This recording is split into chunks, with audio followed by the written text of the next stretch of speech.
He's consultant radiologist at Picture This by Jhankaria. He's done a fellowship in chest and MSK imaging, and he's one of the leading chest radiologists in the country right now.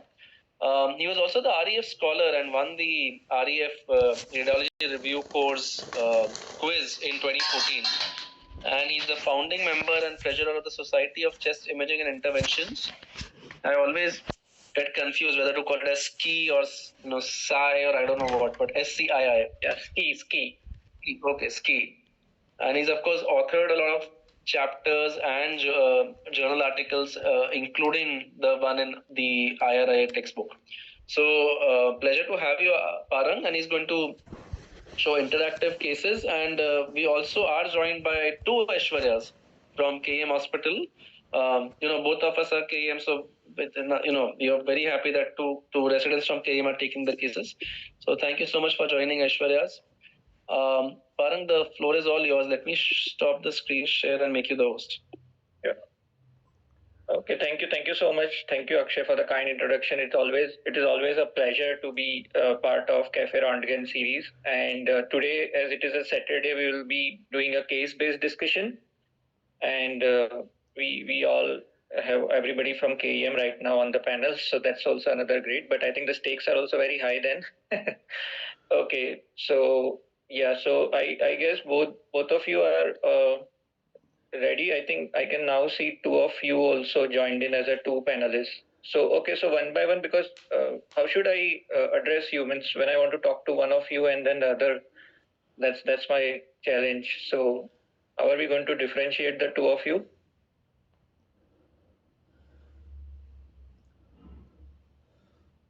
Sir, from our surnames Aishwarya Shinde and Aishwarya Dahake. Okay, Shinde and Dahake. Dahake. Okay, so I'll just write it down so I remember. Okay, so maybe we can start with Dr. Aishwarya Shinde first case, then second goes to Dr. Dahake, then third again back to Shinde. So like that we can do alternate cases, right? That should be fine. Okay, sir. Okay.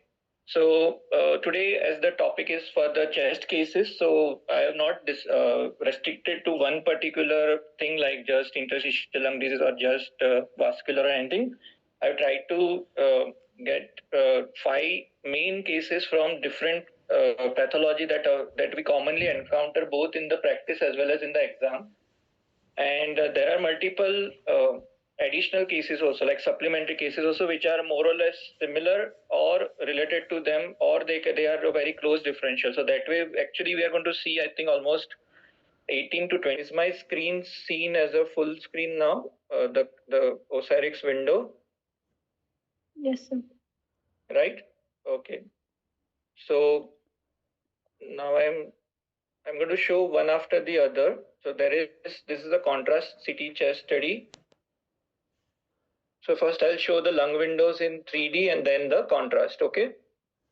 So this is actually a 36-year female patient, a male patient, sorry, 36-year male patient who presented with progressive dyspnea and cough. Okay, so I'm now scrolling. I hope you can see my scrolling. Is it working fine? Yes, sir.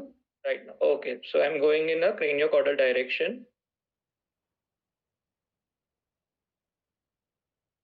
Then I'll again come up. Okay. And just for the, I think this might benefit. The reason why I'm showing in 3D is I think most of the time there is some additional information or some better understanding of the distribution after you see this. So I'm showing coronal right now. Okay. And finally sagittal also, because in this particular case, I think everything of this is important. So let me stop at one of the representative image in all the three, and then you can tell me if you want me to scroll again. But say these are going to be your main representative images in all the 3 planes. Okay, so can you start or you want me to scroll once? Can you scroll the actual images once? Okay, so actually I'm going to scroll again.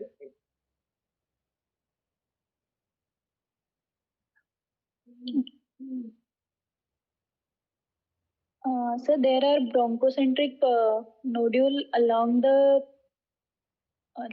in peribronchovascular distribution. Okay. So,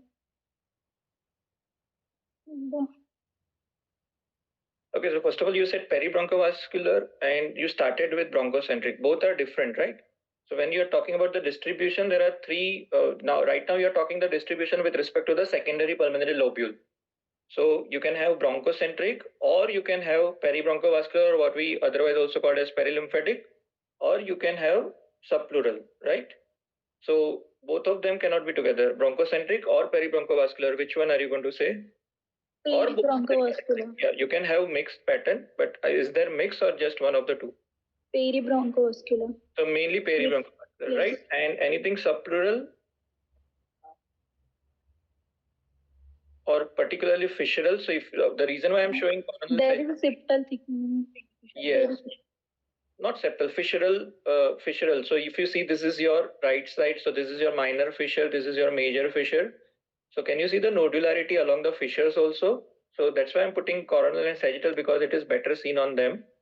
So always that's why see the scan in MPR. So in axial it might be difficult, though in this case there are a lot of them. So on axial also you can appreciate, but now can you see on a sagittal particularly well?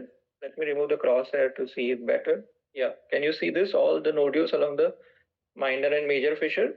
Yes, sir. Yes, so that's one way of describing the distribution, that's based on the secondary pulmonary lobule. So we mostly it's a peribronchovascular and subpleural with fissural nodules. Of course, there are going to be some bronchocentric as well. And then the distribution you have to also describe with respect to lungs. So either bronchocentric or subpleural, in the sense the perihilar region or the subpleural, or upper, middle, lower lobe predominance. So with respect to that, what do you think it is? Upper and mid zone. Yes, so mainly it's the perihilar mid zone abnormality, right? I'm focusing more on right because it's the pathology is quite significant on right. Left side also there is a similar involvement, but clearly much milder than right?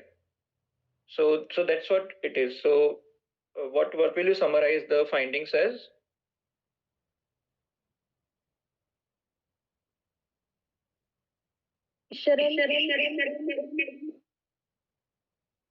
Sorry? Vascular. Vascular.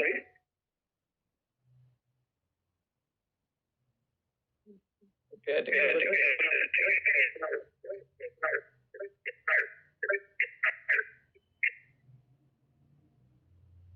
I'm getting a lot of echoes. Is it only me, or are you also getting?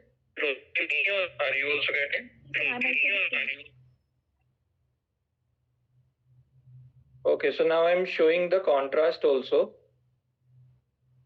Yeah, right.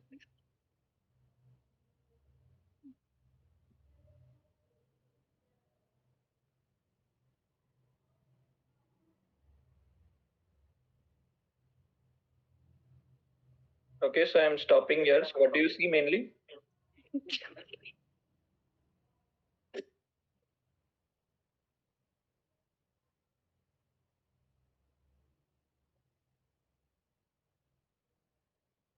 You're muted, Aishwarya. Yeah, now can you speak? Yes, there are some lymph nodes perihilar lymph nodes can be seen. And only perihilar? Yes, paratracheal is also. Yeah, lot of mediastinal, not just Yes. all the stations that you see, prevasculars, pre and right paratracheal, even left paraortic, aortopulmonary window region, subcarinal, everything is there, right? And bilateral hilar. So you can see all of them together in coronal. So now, and are they necrotic or non-necrotic? Non-necrotic, sir. Right. So what collectively we have lungs plus mediastinal finding? We have non-necrotic lymph node, nodular fissural thickening, and peribronchovascular nodules. So this suggests combination, yeah. sarcoidosis. Sarcoidosis. And do you know the stages of sarcoid? So there are 4 stages. Right. So, okay, first you can tell the stages and then tell which this case is.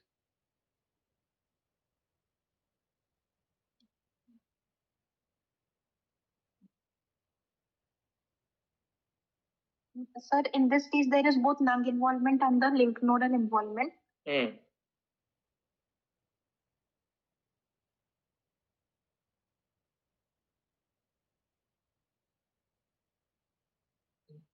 So which stage?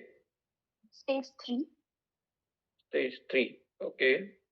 I think someone is raising the hand. Just let me check if there is any issue. Stage 2. Sir, it's stage 2. Stage 2. Stage 2, right? So what are the stages? First is bilateral hilar lymphadenopathy, that is stage 1. Stage 2 is hilar lymphadenopathy and lung involvement. Stage 3 is only pulmonary involvement, and stage 4 is pulmonary fibrosis. That's right. Okay. So that's how it is. So mainly the important finding is to pick up the nodules as peribronchovascular or in the perilymphatic distribution, because most of the time that is the major clue, because the lymph nodes can still be confusing, though this type of a typical book picture like appearance with bilateral hilar significant along with mediastinal can of course give a direct clue, but still it might be difficult to differentiate from tuberculosis. Even tuberculosis can have mediastinal plus hilar, right? Even non-necrotic. So the main differentiation then lies with the lung lesions. The lung lesions of TB will be completely different. Those are bronchocentric, never peribronchovascular, right? Yes. So that's what it is. Okay. So then this is just a complementary case with that. So if you can quickly tell me if anything additional from the previous case that you see. So now, right now also, I hope this picking up nodule is not difficult. Now, again, can you appreciate this along the bronchovascular bundle, the fissural nodule, similar to the previous case, right? But we also see such, what are this called? Any idea? If I tell you this is also a case of sarcoid, then there were no such confluent lesions in the first case, right? Now you see many such larger lesions, though on first look, you might even start to think of malignant lesion like a spiculated nodules, right? But given the other findings, what will this be? Galaxy. Yes, so this is what the sarcoid galaxy looks like, and it is called. So sometimes there is a confluent with larger opacities like this with upper lobe predominance typically. But again, pay attention to the other findings. By themselves, they might look a little aggressive in the sense they show such speculations. But apart from that, the other findings of sarcoid is also present. Again, this patient has this non-necrotic typical mediastinal and hilar lymph. So now, what about this case then? So I'm showing the lung window now. Okay, so scrolling in the craniocaudal direction. So this is a 65 years female who has a long-standing history of 20 years and had some 30 scans done over a period of 20-25 years. So this is the current scan that was done with us. So here not much of an importance for coronal and sagittal, but just to get an idea of distribution, maybe this will help. Okay, so can you describe this one?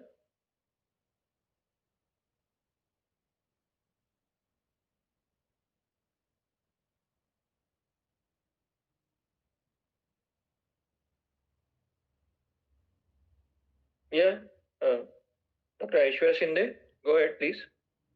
Sir, there is smooth inter and intralobular septal thickening Right. with areas of ground glass opacities.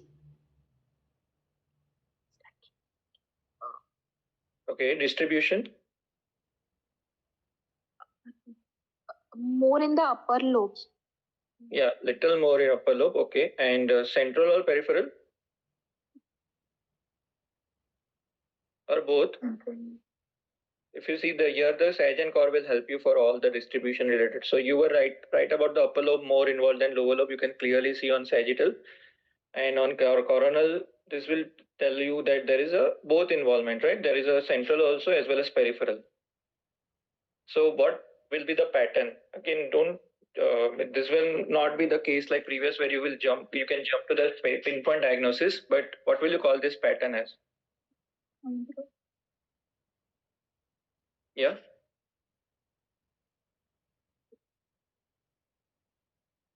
Sir, if there is a history of allergen, I would like to think of fibrotic HP. Okay, no, that's why I told you again, don't jump directly to the diagnosis. Pattern means first always whenever you are looking at the interstitial lung disease, try to first say whether there is a fibrotic or non-fibrotic. Like the previous two case, what will you call them? Non-fibrotic. Non-fibrotic, clearly, right? And this one? Fibrotic. So so always start with that. That's your first step, that tell this is a fibrotic interstitial lung disease. Then once it is fibrotic, you have to tell whether it is a UIP or a non-UIP pattern. So what will you call this, as a UIP or a non-UIP pattern? Subpleural. So at the Sir? base, can you see some honeycombing also? Yes, yes. Even at the upper, not just at the bases, there is some non-dependent upper lobe honeycombing also in both the lungs, right? See here in the left lung, there are few of them seen even here, and on the right side also, few of them here. So is it a UIP or a non-UIP pattern? UIP pattern. UIP. Okay, so remember UIP, what are the definition as 4 important points. First is reticular opacities with peripheral subpleural distribution. So we are clearly seeing a bronchocentric or a central distribution in this also, which is against that. Then plus UIP should have a basal predominance. Here we have a upper lobe predominance, like you only rightly said, right? And plus there should not be, so honeycombing should be present, which is here. So that one point is in favor, but both the other points are not completely fulfilled, especially in terms of distribution. And last is a very important point, which is typically neglected, is there should be absence of other findings. We can clearly see ground glass and a little bit of nodularity and some air trapping also if you were to see expiratory scan. So you can easily appreciate that this will be the areas of air trapping if you see the expiratory scan also. So that's why this is not a UIP. Remember, honeycombing is not always UIP. You can have honeycombing in non-UIP pattern also. Typically we see in chronic HP and chronic sarcoids. And again, I hope everybody is aware that UIP is same way, not like honeycombing is not synonymous to UIP. UIP is not synonymous to IPF. UIP becomes IPF only without any underlying etiology. So if the patient has been worked up and there is no underlying etiology like any connective tissue disease or other etiology found, then the patient is labeled IPF. So this is a fibrotic ILD with a non-UIP pattern. And when you have a non-UIP pattern, then typically you are thinking of 2 possibilities that we just discussed, the chronic HP and chronic sarcoid. So remember, at this stage, it is very difficult to differentiate the two. Even such mild air trapping, a few areas of air trapping, though were very typical of HP, such lobular air trapping, you don't see them quite diffuse. So again, those are not a foolproof sign. So that's why try to say keep both the possibilities open based on just this single CT scan alone. In such cases, always ask for the previous scans, because when you pull up the previous scan done many years ago, then you will find the disease in the early stage without fibrosis, and you will be able to differentiate the two. So the best way to differentiate HP from sarcoid will be in a non-fibrotic stage, right? When there you will see a typical bronchocentric nodules only in HP while perilymphatic. So actually, like I told you, this patient has many of scans. So this is the scan at right presentation, and the one that you saw earlier was the same patient scan, the second one done, I think 25 years ago. So that's why it was very difficult to very easy to differentiate that time. And right now, what do you see additionally in this mediastinal window setting?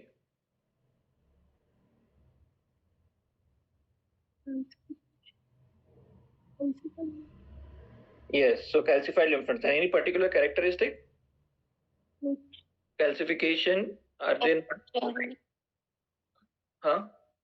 Peripherally calcified lymph nodes. Yes, so Eggshell pattern. Eggshell pattern. So again, it's not compulsory, but yeah, see this particular left parotid lymph node, again you can appreciate. So this is what the eggshell. So eventually those nodes will heal and become calcified like this. They may not even regress significantly in size like this. They are enlarged, but they will definitely show calcification. So this is which stage now? Stage 4, the fibrotic stage. Stage 4, yes. So once there is a fibrotic ILD. So this is what the entire spectrum of the sarcoidosis looks like. And like I said, in the final fibrotic stage, it will be very difficult to differentiate from chronic HP, but you should be able to differentiate from UIP pattern. Like just we discussed, the more of a bronchocentric involvement, upper lobe involvement, you will not see those typical nodules at this stage. The nodes may or may not be present. Again, these nodes are little giveaway because they are quite book picture like eggshell, but they also be related to prior TB or other insult. So again, don't rely on that. So at this stage, it's best to say fibrotic ILD with a non-IPF pattern, could be either chronic HP or chronic sarcoid. Only if you are get any additional, like the previous scan where you are sure of the differentiating group, then only give more specific diagnosis. So I hope this all is clear. And see this, if a patient goes even further in the advanced stage, so here I tell you, if I would ask you to find out a pattern in this, it will be very difficult to say, because this is like an end stage disease. You see a large bizarre cyst also now developing. So this is a patient, again a diagnosed and a labeled case of sarcoidosis, and this is how the end stage will look like. But what is additionally happening, if I tell you in this particular slice? Fungal balls have developed. Yes. So remember, just like TB, cavity or cyst, even any other residual cystic lesion or a fibrosis can develop a fungal ball or aspergilloma like this. So that's why the sarcoid also can show similarly. So I hope this everything about sarcoid is clear now. Okay. So this was about the sarcoid and the additional supplementary cases for that. Now, Dr. Dahake can proceed with this case. So again, I'm showing in a craniocaudal direction.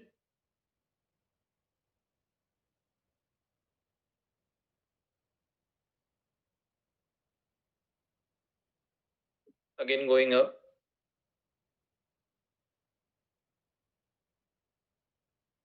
Coronal also, just in case it helps a bit. Sagittal, not much of a use in addition. So let me stop at this coronal slice and maybe this axial slice. Yeah. You want me to scroll one more time? Yes, sir. Okay, axial, I'm just scrolling again.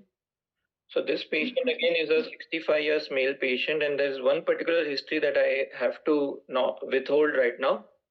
And once we proceed, we can then get to it.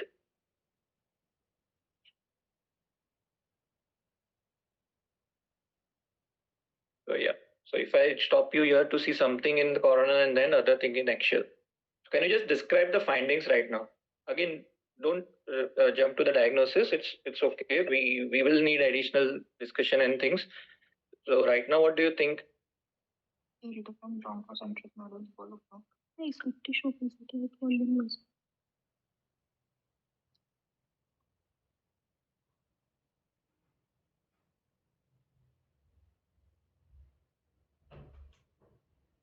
Sir, there are ill-defined bronchocentric nodules. Yeah, correct. So And in the upper lobes, we can see post-infective sequelae in the form of fibroatelectatic and fibroatelectatic changes. And the nodules are also coalescing to form patches. yeah. So again, don't jump to say post-infectious immediately. We don't know that. This can be something else also. So anything can be post-inflammatory also, non-infectious inflammatory causes also. And nodules, again, you are right about calling them mostly bronchocentric. And let's see the mediastinal setting also. Do we get any additional information here? So what are this? So if these were post-infectious, you would expect for such large post-infectious lesions to show some calcification also, right? That's little odd. It's not compulsory again, and contrast doesn't really help much. There are some prominent nodes, but nothing of much significance.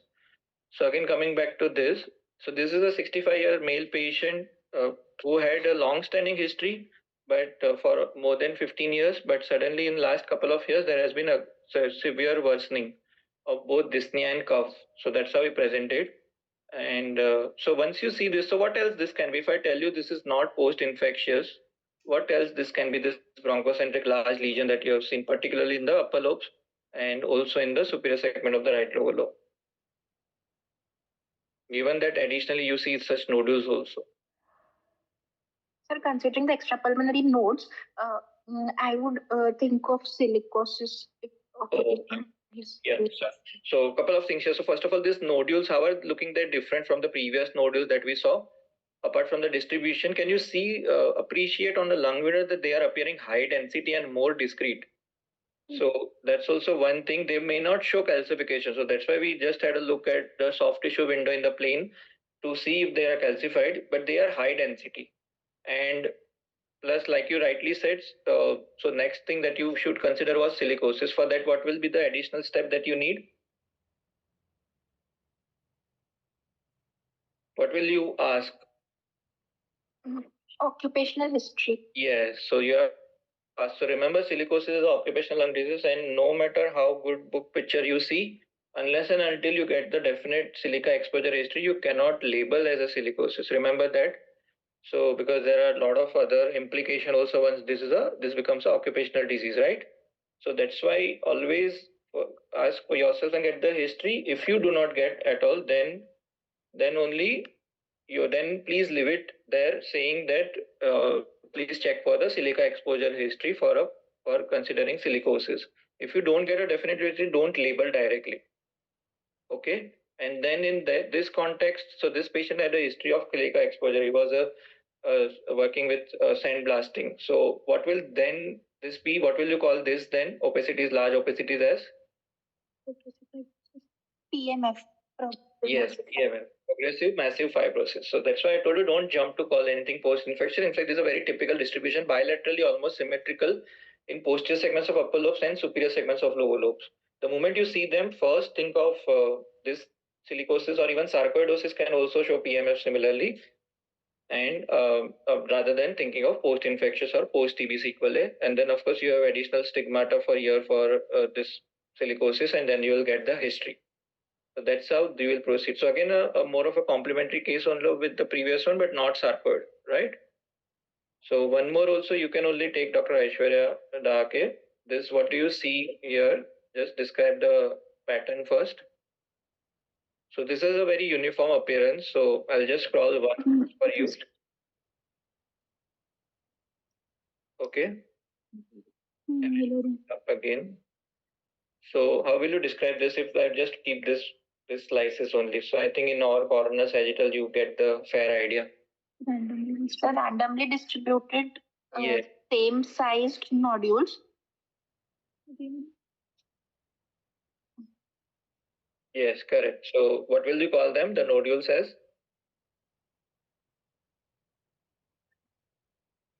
What is the particular term? You described very accurately. Both the terms, when you put together random distribution and tiny nodules, what will you call them? Miliary pattern. Miliary pattern, right? So remember, for miliary, what by definition the miliary nodules are less than 3 millimeter in size and very uniform appearance and random distribution. So some might appear bronchocentric, some subpleural, and everything. So that's how this becomes. And again, you again rightly said miliary pattern, and I'm glad you did not directly say miliary TB, because remember, this is a miliary pattern. Miliary pattern can be seen not just with TB, but also with sarcoidosis, silicosis, or even sometimes metastasis. Some vascular hematogenous disseminated mets can also look miliary. Very rare, but it is possible. But here you get this additional findings at the apices. So remember, typically you should not see more than 3 millimeter nodules, because that will not be miliary. But you can have some confluent lesions like here, which is just seen at the apical segments of upper lobes, with some of them even showing mild cavitation. Right? Can you see cavitation here in the left upper lobe and also in the right upper lobe, some of the nodules? So here, of course, you will say miliary pattern first, and then say that there is also such branching lesions with confluent opacities showing cavitation also seen in the apical segments. So likely to be tuberculosis. So again, see how the X-ray, of course, is a topogram, but even the X-ray can come to you for in exam for a spotter. So you have to appreciate this type of miliary, small, tiny, randomly distributed, widespread nodules will be seen on X-ray also. So this is a miliary pattern, and of course, this was miliary TB. Okay. So now the next case, again, back to Dr. Aishwarya Shinde. So here, I think you'll have to see a little carefully. So let me see if both scrolling simultaneously is working smooth, because there are, a little. So I'm showing you both together, the lung window and the contrast.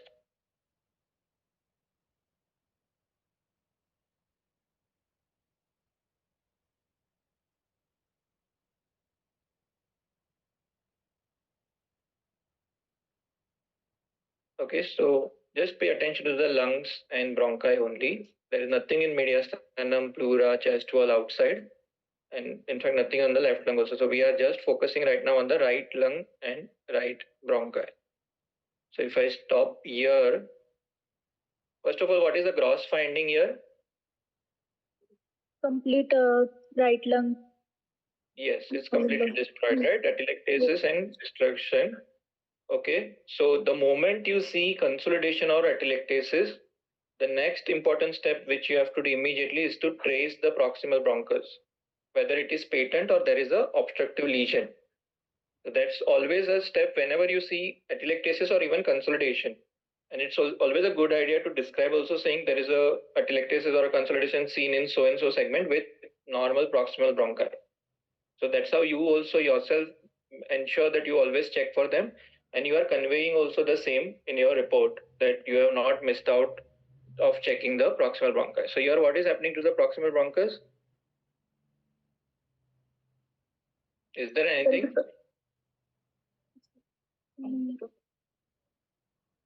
So this plane also let me put to the side. Now I think all together. So this is your lung contrast and plane. There is a cutoff. There is a Cutoff. sorry. There is a lesion in the enhancing lesion. Yes, enhancing also. So can you see this large lesion, and it's an intrabronchial lesion. So can you appreciate on a lung window that the bronchus looks like a crescent. So this is not a cavity. This is the bronchus itself which is expanded and showing this crescent-like appearance because there is a large mass sitting in the bronchus. Can you appreciate this? So this is on the plane where it is not showing calcification also, and clearly showing a homogeneous enhancement. And of course, you do any early study or arterial, you will see that this enhances like a light bulb. So what will be the possibility you can consider here? Carcinoid. Carcinoid, yeah. So two additional findings that will be particularly related to carcinoid will be a intense arterial enhancement, and typically they show some calcification. Again, this is a little odd that in this particular case only we are not seeing any calcification, particularly for a large size lesion. But typically they will show some calcification also. But the main finding is the intrabronchial lesion with enhancement. And how will you confirm the diagnosis? So will you advise? Yes, DOTA-PAD. So that's a perfect answer. And again, I'm glad that you did not directly say a biopsy, either bronchoscopy or CT guided. So yes, so DOTA-PAD will, in such typical case, will be a very straightforward, non-invasive way of confirming the diagnosis, and also that will also map out the disease also in the elsewhere in the body if there is any other lesion or any kind of spread. So yes, so that will give a very direct answer and non-invasively. If there lights up on a DOTA-PAD study, then immediately their diagnosis of neuroendocrine tumor or carcinoid is proven. So again, the important learning point in this is to always trace the proximal bronchus whenever you see any atelectasis or a consolidation. So again, this is a complementary case with that, but with a little different finding. So this is you can make out this is a Bachu. So this was, I think, 8 years old child presented in ER with acute dyspnea and stridor. So I'm again scrolling craniocaudally. Okay, so let me just first stop here somewhere and tell me what is the gross finding that you see here, even on coronal for that matter here. Air trapping in the right lung. Yes, so first of all, right lung is looking asymmetrical, like it is enlarged also, enlarged in the sense for lung we will call that overinflated. So there is a overinflation and clear increased lucency. So again, air trapping will be on expiration, but yeah, we can extrapolate right now. So this is a overinflated right lung with increased lucency and let's say air trapping also on expiratory.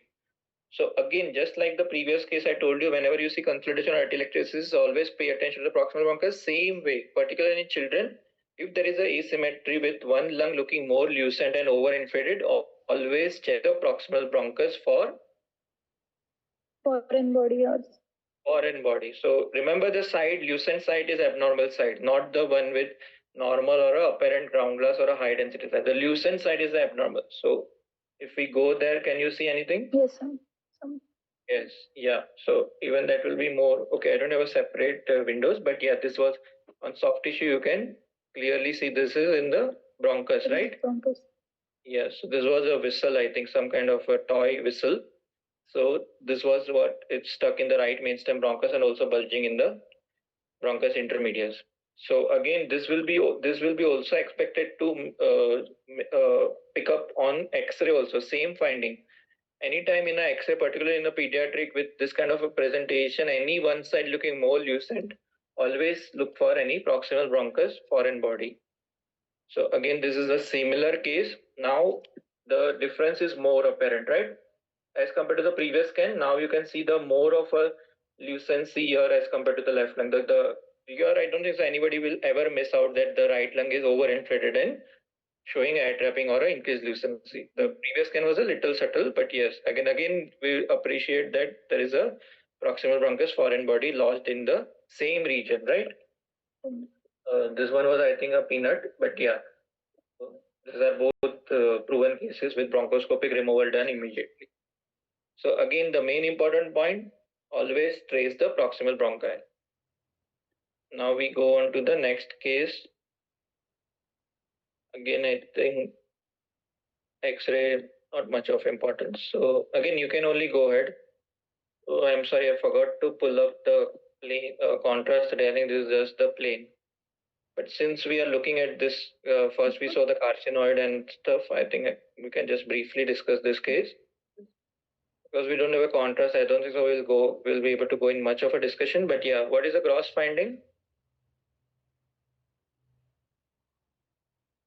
Soft tissue.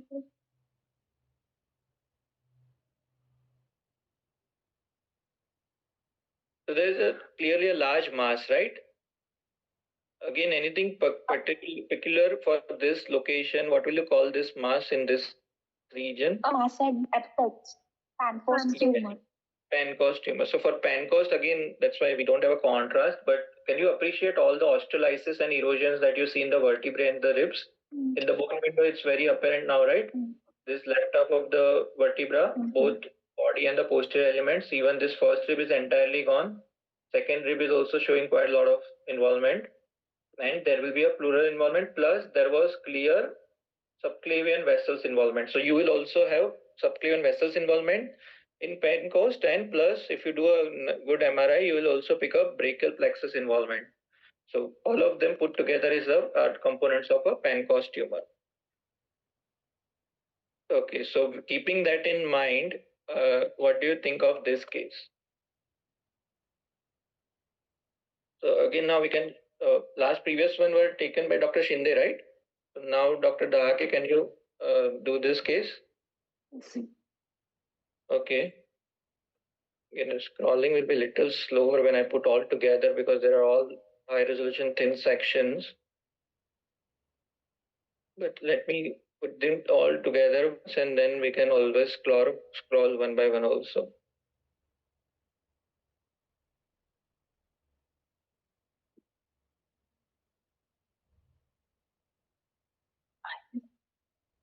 Okay, so now I'm going to show one by one, don't worry. So first showing you the plane scan in mediastinal window.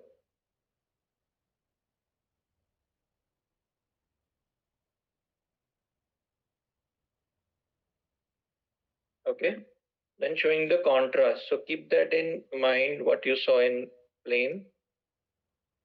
Of course, this will actually come as a long case. So there are multiple findings, and you both are doing, I think, a fabulous job by picking up the findings and even diagnosis in just less than a minute.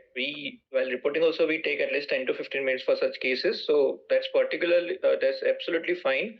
That if you don't get all the findings, but yeah, what are the important findings here? So this is a contrast. Like you say, the main disease is in the mediastinum and hilar region. So we'll focus on that. So just to show the lung window also once.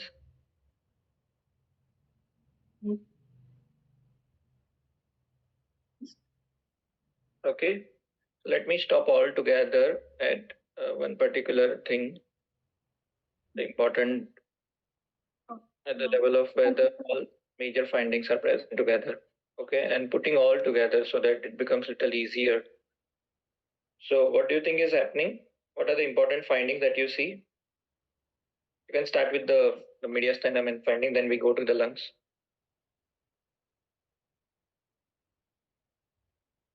There is a soft tissue mass at the hilum and it is hyperdense on the plain scan. Right. Hyperdense and also clearly calcification is also seen, right? There are areas of calcification. Okay. And what is it doing? So let's see the contrast. And what is happening to the vessels? So this is your MPA, this is your left pulmonary artery. Where is the right pulmonary artery? It is reduced in caliber. This means the mass is compressing upon it. Encasing in. Okay, yes, that's right. And plus, if you see the, can you appreciate this left inferior pulmonary vein? Nice and long one. Even the superior pulmonary vein here, right? Little compressed. But what about the right side pulmonary veins? Can you see any of the right pulmonary veins? No, right? So they are also involved, right? Yes. Yes. What about the SVC? SVC, this is a contrast study. Compressed. And where is there any enhancement in the lumen? See the coronal. There is a clear filling defect, right? This is your filling defect in the entire SVC plus also in the, if you go even on axial, in the brachiocephalic vein. Only here you see a very nice, so the contrast is injected from the right side, right?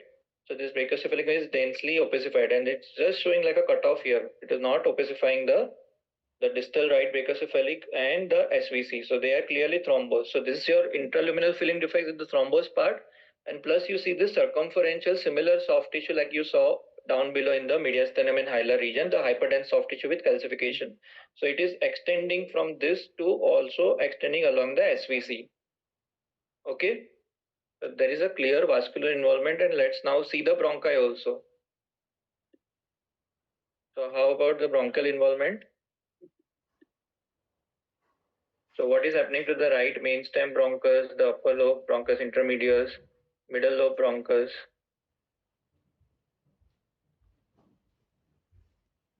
They all show encasement and narrowing, right? They are not completely occluded, especially the middle lobe shows most significant stenosis, but not occluded. And keeping this in mind that there is a lot of vascular involvement, what will be the lung lesions called as? So first of all, what did you think lung lesions? What are the lung lesions? What do you see?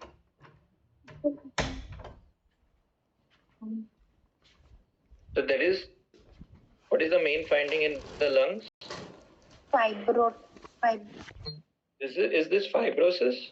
So are they like the previous ILD like fibrosis? This is a very nice smooth septal thickening, right? Because you can now make out the secondary pulmonary lobule as well. So this is your interlobular septal thickening, right? Yes. Just what you typically see in pulmonary edema, like, right? And plus you see some nodularity, right? So what will you call them? Lymphangitis. Yes. So keeping everything together, you have a mass-like lesion at the hilum involving the mediastinum, external the SVC with gross bronchovascular involvement. The right pulmonary artery is quite narrowed. SVC is thrombosed actually. Plus you see the lung picture, what looks like a lymphangitis. So everything, what do you think this pathology is? IgG4 related mediastinal fibrosis. Okay, so that's interesting. Now suddenly from calling everything mass and lymphangitic, now you're calling a benign entity. So you're not thinking of a malignancy. So can I have the age group of the patient? Age of this patient, I think, is 35 years. Yeah.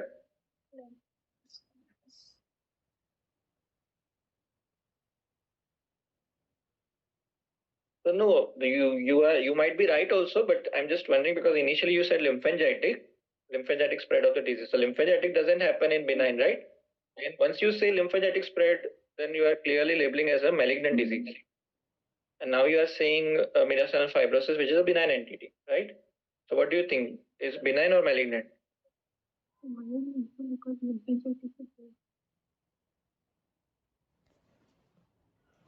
So that's where the importance is. So again, everything is looking very, very significant and worrisome in the sense of a malignant lesion, right?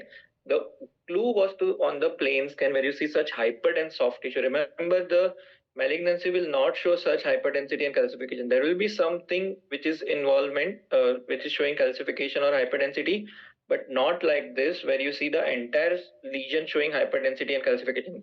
Even as it extends along the SVC, it is showing the same hyperdensity and calcification, right? You can very nicely see on coronal recon everything together. The entire SVC showing this pattern.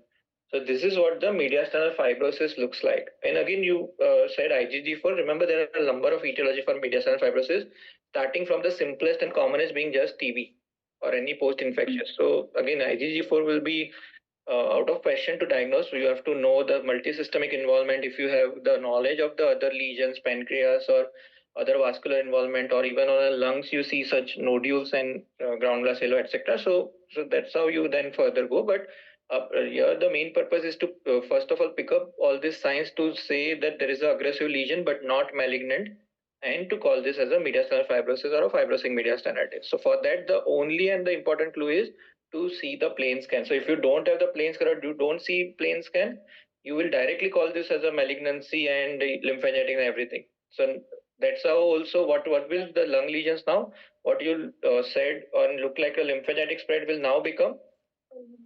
So this is nothing but just a passive congestion, because there is so much of a vascular. Once there is a venous occlusion, you're not just the pulmonary venous occlusion, even the systemic. The SVC is gone, the right superior inferior pulmonary veins are gone. That's why you see, what do you see here in the anterior chest wall? Collaterals. Collaterals, yes. So if you trace them, they will go all the way down in the abdomen. Of course, we don't have the scan right till there, but they will then be seen somewhere draining via IVC. So that's why you see such dense IVC opacification in the chest study, right? Because all these collaterals will directly then be draining via IVC. So that's how everything put together. This was a mediastinal fibrosis. Most important thing to pay attention to the plain scan to pick up the hyperdensity or calcification. Okay. Now, one more thing, I don't think so we'll be able to go till the 20th case, but yeah, we'll see this case. So now the other Dr. Aishwarya can start with this. So this is actually a badly done pulmonary angio, because you see almost equilibrium between the pulmonary and aorta. But yeah, so first I'm showing you the soft tissue setting. Show the lung window.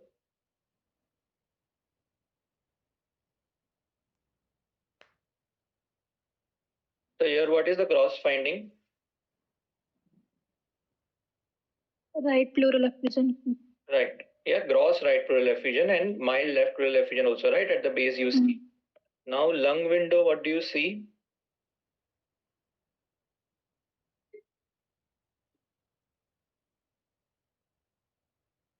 If you were to describe this lesion, how will you describe this particular lesion?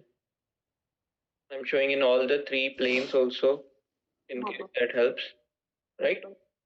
So There is a soft tissue opacity with pleural base soft tissue opacity with lucency. So first of all, when it comes to lungs, we don't say soft tissue, because soft tissue means particularly you're talking about the soft tissue of either the cutaneous or the muscles, etc., or even organs in the abdomen. Here we are talking about lungs. So either this can be a mass or a nodule or a consolidation or a ground glass, something like that, on those lines. Pleural base consolidation with lucency.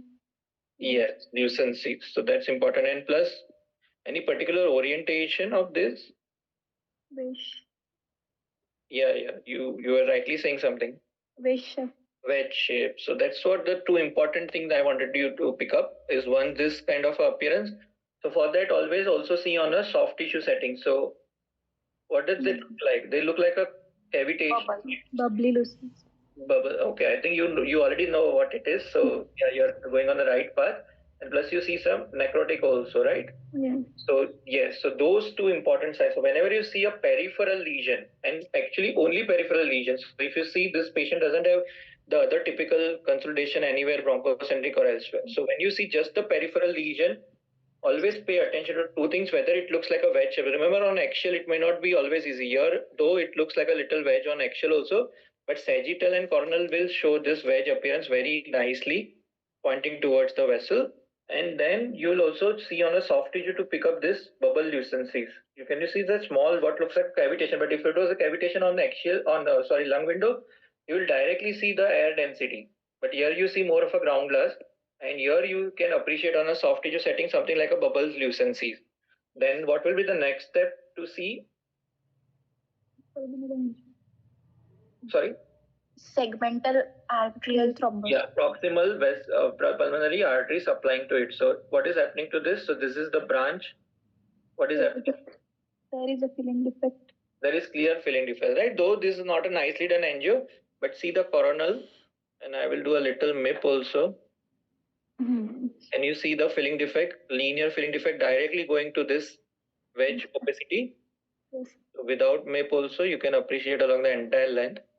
So even if you see the rest of the pulmonary tree, it will not show any other filling defect. So rest is absolutely fine. So this is just a segmental embolus, and that's how it becomes important. Many a time this is diagnosed as a cavitary consolidation or a mass lesion, or biopsy is also done which doesn't show anything. Sometimes comes out as a necrotic tissue, and the patient is just lost to follow up for a repeated studies. So every time the scan will be repeated and same findings will be given, and biopsies may also be repeated. So, but the whole idea is to pick up on the imaging, is to pick up that there is a wedge shape peripheral lesion with bubble lucency, and then do a nice angio. Or if you have a contrast, then also try to see the proximal vessels. If they are not seen well, then always do a pulmonary angio to conclusively confirm or rule out pulmonary thromboembolism. Remember, this will be the only way to confirm this diagnosis. Otherwise, clinically, there will be no other signs. So that's why the entire diagnosis is on you if this is not suspected to pick up. Like in this case also, this was treated with multiple course of antibiotics. Even the biopsy was advised, and that's how he came to us for a necrotic subpleural mass. And the effusion was increasing. So again, more reason to worry. But just because of all this, we could pick up that this is nothing but a pulmonary infarct with proximal segmental thromboembolism. Okay. So now I don't think I'll want to go in ILD section now. So, okay. So because we have, I think, done once ILD also cases. So just a couple of cases that we will just quickly see.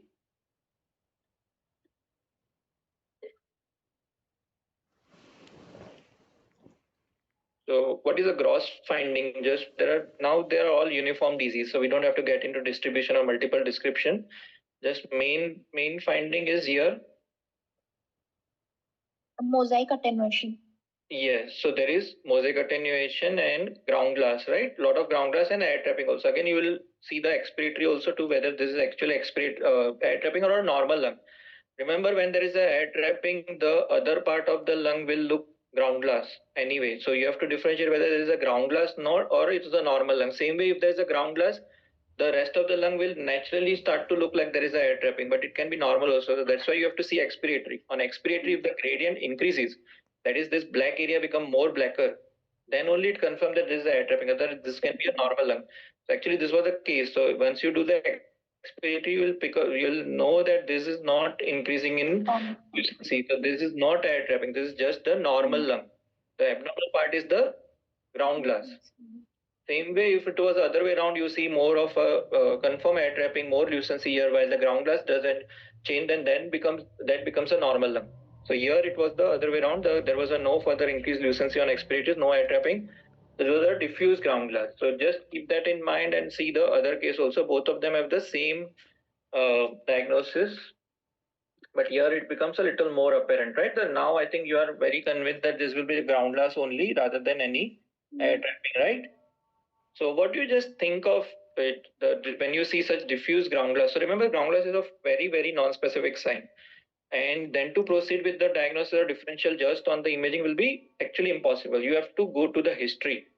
So if I tell you this patient has a history of exposure, pigeon exposure, then you should start think of hypersensitivity pneumonitis, right? Same if I tell you this as a very acute presentation, just within few hours the patient become extremely dyspneic, directly was intubated, then what will you think? ARDS. ARDS, right? And then if I tell you this patient is a smoker, then what will you think of? DIP. DIP, yeah, very nice. So, and if I tell you this patient is a immunocompromised, HIV positive, PCP. PCP. So this was actually the patient was immunocompromised. So again, directly, how can you ever say this is a PCP? No, this can No. be any of the etiology that we just discussed. The differentiation will be based entirely on the history. So that's why you have to then ask all this question to the patient and get the information from the notes and the clinician also. Then only you can give a fairly limited and meaningful differential, or even can give a definite diagnosis like this. So both the cases are immunocompromised patient with the diagnosis of PCP. And now just the last few cases to show something else. So again, one of you can describe this. So just again, not going into the detail, just what are the important findings that you see here?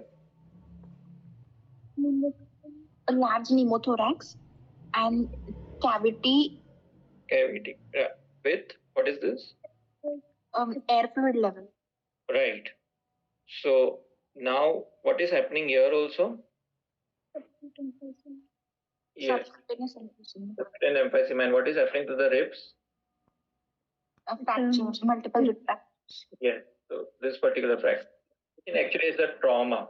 So again, because we don't have a time, we don't want to go into the detail that first you might have thought of other cavitary lesions, etc. But now you patient has a trauma, pneumothorax, fracture rib.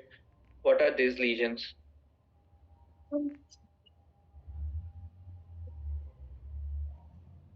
In a setting of trauma, when do you get this? You see surrounding ground glass and consolidation also, right? In the right lower lobe. So what are all these then? What do you label them as? Contusions. Sorry? Laceration, traumatic laceration. Lacerations. Laceration. Okay, so and what about contusion? Ground glass, surrounding ground glass. Yes. So how do you differentiate it? When do you call lung laceration? Yeah. Surrounding air. When you see cavitation. Right? Cavitation. So that's what the importance. So there is a lot of contusion. All this dense opacities with ground glass are your contusion.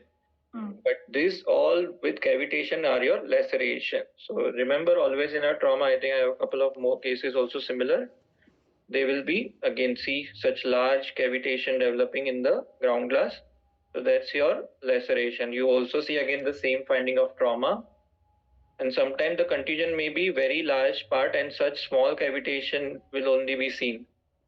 So again, if you don't have the, like this earlier two cases were easy to pick up as a trauma case. And of course, 99% of the time there will be history of trauma. But sometimes if you don't have the history and you directly start looking, like in this case, there are no other signs, there are no fracture, just pleural effusion, no pneumothorax. And what it appears to be like a very symmetric involvement, right? The bilaterally symmetrical anterior upper lobes, right? So then you may not be able to call this as a contusion laceration. So that's why always remember this also and always check the history of trauma. So then only you will be able to pick this. So I think with that we can conclude. So this is also one more case, again a little more typical of a smaller cavitation that you see. The first two cases were gross. But I hope this is clear. So remember always, whenever you see a cavitation, always make sure that you are not looking at the case of a trauma. Otherwise, you will start completely thinking of TB or a METS or etc. While this can be just simple contusions and laceration. So with that, I think we can conclude. It's bang 8 p.m. and we have covered everything that we needed to. And thank you both of you. I think you both did a very phenomenal job. And because of you both, actually, you both did so fast and you picked up all the findings and gave the answers. We could actually see so many cases in just 1 hour time and still had a very meaningful and a detailed discussion. So thank you both of you. And yeah, I hope everything was meaningful and all of you who participated gained something out of it and will help you in your practice and also in the exams. So with that, I think we can conclude this webinar. Yeah, Parang, this was great. And the